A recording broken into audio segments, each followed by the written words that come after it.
we notice that if you want to empower a generation, if you want to empower the workforce, you have to involve them in the decision-making process.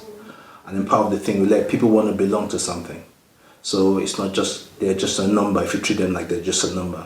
So I think what the Traction has been able to do is to make sure that we recognize you as a person, we recognize you, your skill set, we recognize that you are a valid member of the organization, we recognize that you're able to contribute, no matter how little, whether it's the engineer down the road or whether it's the CEO, everyone can make a contribution. And so we give people a platform to do that. So I feel that has done is to empower that individual and say, okay, look, we've given you responsibility. That means that your success is my success. Your failure is the organization's failure. So therefore, we are all together in this. And as I said, one of the core values is we are a team.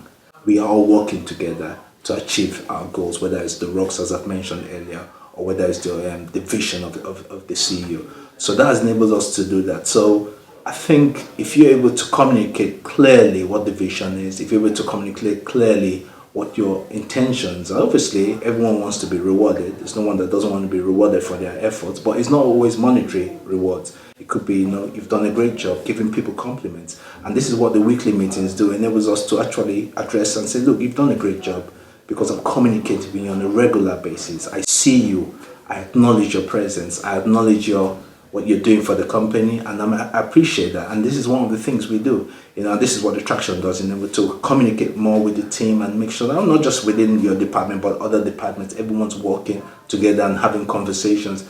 It might be uncomfortable sometimes, but we're actually addressing what the problems are, and we're facing them head on, because at the end of the day, we know that if the rocks are achieved at the end of the quarter, we're actually close to meeting our financial target or operational target or the vision of the company.